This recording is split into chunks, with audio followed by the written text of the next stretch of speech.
Ken Cheung joins us now, Chief Asian FX Strategist with Mizuho Bank, and let's understand from Ken that what he makes of the current move by the Chinese government, where they are trying to stimulate the economy by bringing interest rates down. Ken, good morning. Thank you for joining us. Are you a bit surprised that the Chinese government first they wanted to backstop the real estate and now they're cutting interest rates?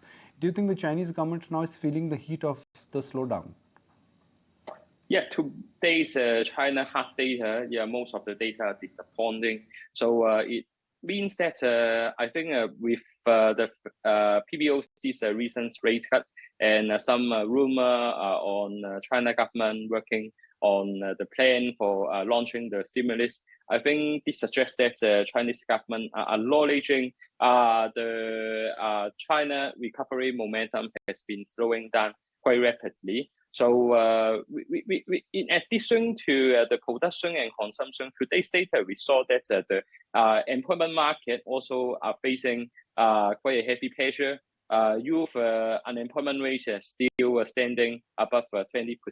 So it means that the Chinese government is really facing quite a difficulty to support the economy. So I believe that a stimulus package will be necessary to reverse the bearish outlook in China and to support the real economic activities. Otherwise, it will just in a cycle that the residents hold a bearish outlook and refrains from getting more consumption. So I think, we need a game changer for the Chinese government to reverse the recent bearish outlook. So Ken, apart from the rate cut that has been announced, what are the other measures that you're expecting in terms of the stimulus? And do you think would that be enough to stem the outflows that we are seeing from the Chinese capital markets as well? Yeah, it's a good question. So I think right now the confidence in China economy has been quite subdued.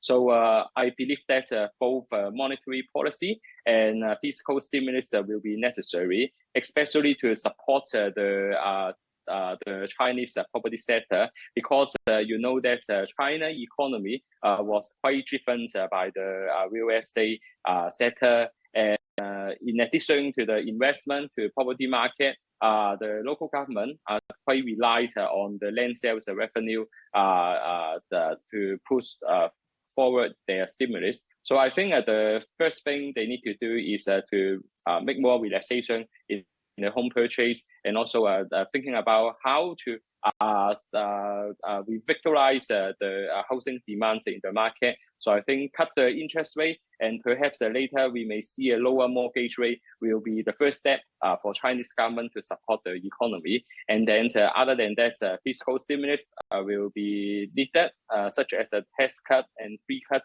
And but the problem is that local government may be running out of money, so this will limit the package size for the fiscal policy. You know, Ken, the other thing is how sizable would the stimulus have to be? I mean, you know, people are talking about anywhere between about $140 billion in excess. And also in the past, whenever the Chinese government has, given a stimulus to try and pump up the economy, has it really worked? In the past, when after global financial crisis, we saw that China still have quite a lot of policy tools, and they can put their money in the infrastructure and the property market.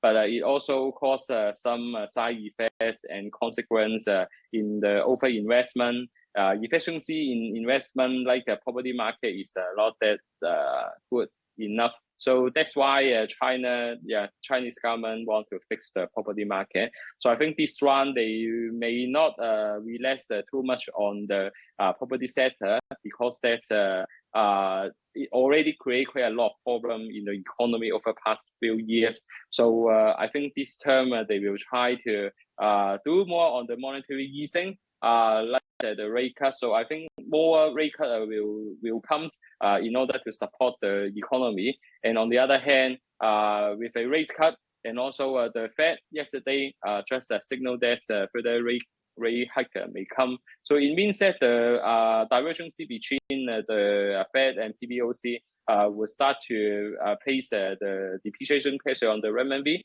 and it will be a step to support the exports. Sure. So fiscal stimulus, will be necessary. Well, yes, yen has weakened this morning as well, so we'll watch out for that as well. Thank you so much for joining us today and talking to us, Ken, about what the outlook is for the Chinese economy.